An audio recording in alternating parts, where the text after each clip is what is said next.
మంత్రి జూపల్లి కృష్ణారావు మాట్లాడుతున్నారు. ఇప్పుడు ఆ లైవ్ చూద్దాం.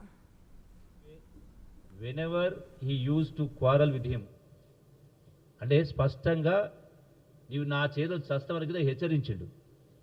meanwhile A1 went to the house of the deceased for a week ago and used to quarrel with the deceased and warned he will kill him forever.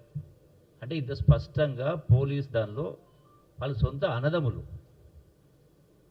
ఎవరో కాదు, చంపించి వారి కింద. అంటే ఇంత మీరు చేసిన ఆరోపణకు ఇది ఒక నిరాధారమైనటువంటి ఆరోపణ చేశాం. స్పష్టం ఇవన్నీ మీకు కాపీలు పంపిస్తా, కేటీఆర్కి పంపిస్తా, అట్లాగే ప్రవీణ్ కుమార్ కూడా ఒక ఐపీఎస్ ఆఫీసర్ కదా, ఆయన కూడా పంపిస్తా. అట్లనే దేదినేనిపల్లి గతంలో అంటే వాళ్ళ అధికారం ఉన్న సందర్భంలో దానికి సంబంధించి కూడా అక్కడ కాశనవదన్ చనిపోయాడు. అతను మా పార్టీ కార్యకర్త గ్రామంలో నాయకుడు. అతన్ని పార్టీలోకి రమ్మని ఒత్తిడి చేసిండు గతంలో. అతను పోలే, అతన్ని కూడా అతను మర్డర్ కాబడ్డాడు. ఆ రోజున నేను పల్లెత్తు మాట మాట్లాడలే, ఇది రాజకీయంగా ఆయన చంపించిన ఎప్పుడు మాట్లాడలే. అది ఇష్యూ ఉంటే పోలీసు చట్టపరంగా చర్యలు తీసుకుంటుంది. దాని తర్వాత ఏం తెలియంది, మా పార్టీ కార్యకర్త అయినా కూడా అతను చనిపోయింది ఏ రోజు ఆరోపణ చేయలే. ఇదే కేటీఆర్ మేనో అదే అనడం ఎమ్మెల్యేని ఆరోపణ చేయలే, పట్టు మీద ఆరోపణ చేయలే. దీనికి సంబంధించి కూడా 2 లైన్లు చదివిస్తా. డిసీజ్డ్ అంటే చనిపోయిన అతను had illegal affairs with the wife of the accused since last 10 years. In this regard the accused A2 Sharada Lokesh was hatched a plan to kill the deceased whenever his wife and deceased two will together on 1st August 23 అంటే వాళ్ళ ప్రభుత్వంలో 1st August 23 at 1:32 hours while the deceased and accompanied with the wife of the A2 at agricultural land of Akuri Ramulu in the limits of Denerpalli village. ఇది fact. అంటే ఇంత బట్టగాల్చి మీదేసి కార్యక్రమం చేస్తే వీళ్ళెట్లా రాజకీయ నాయకులు అవుతారు? ఏ లెక్క ప్రకారం కొద్దిగానన్నా మతిశుద్ధి ఉండాలా. ఒక ఆయన ఐపీఎస్ ఆఫీసరు, ఒక ఆయన ఎన్ఆర్ఐ. కేటీఆర్, ప్రవీణ్ కుమార్ మన పార్లమెంట్లో కాంటెస్ట్ కూడా చేయడం జరిగింది. అంటే కనీస అవగాహన అంటే దీని అవగాహన లేక కాదు, ఒక పోలీస్ ఆఫీసర్ అవగాహన ఉండదా?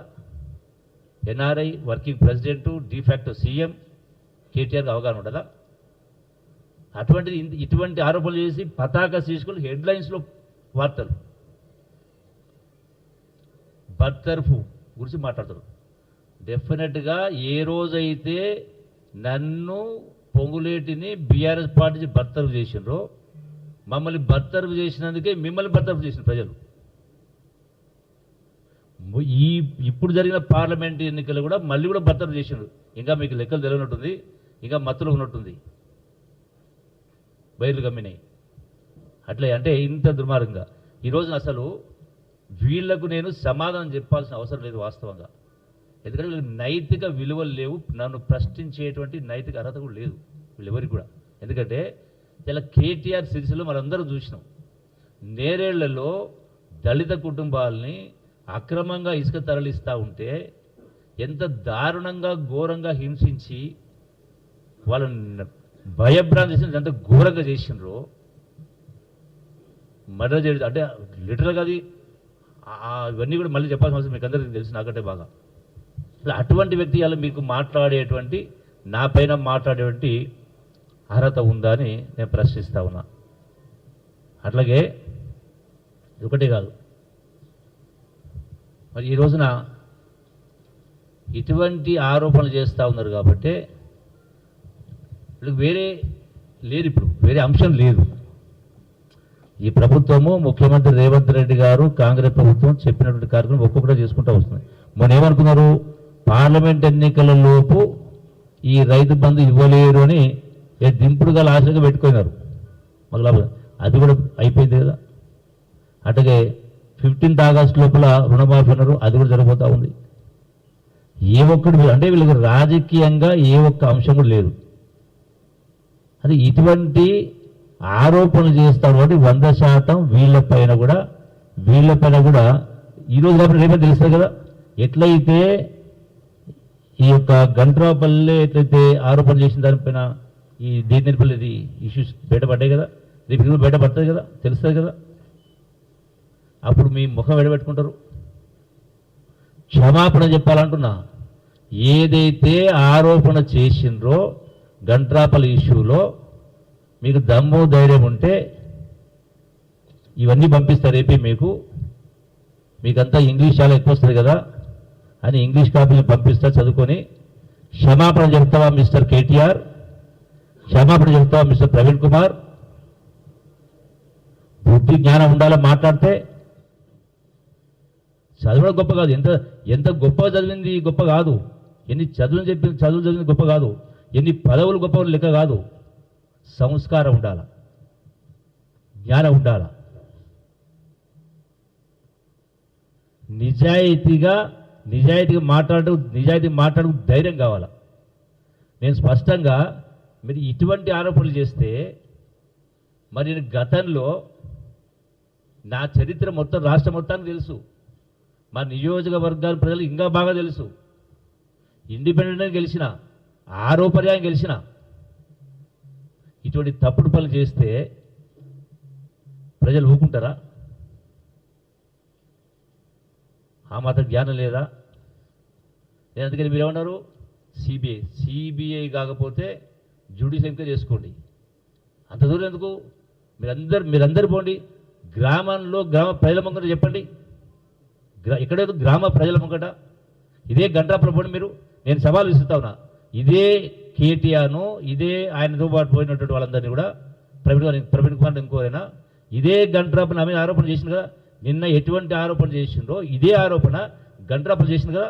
మీకు ధైర్యము దమ్ము ఉంటే డైరెక్ట్గా గ్రామాల గురించి చౌరస్తాలు నిలబడండి మీరు ప్రజల సమక్షంలో.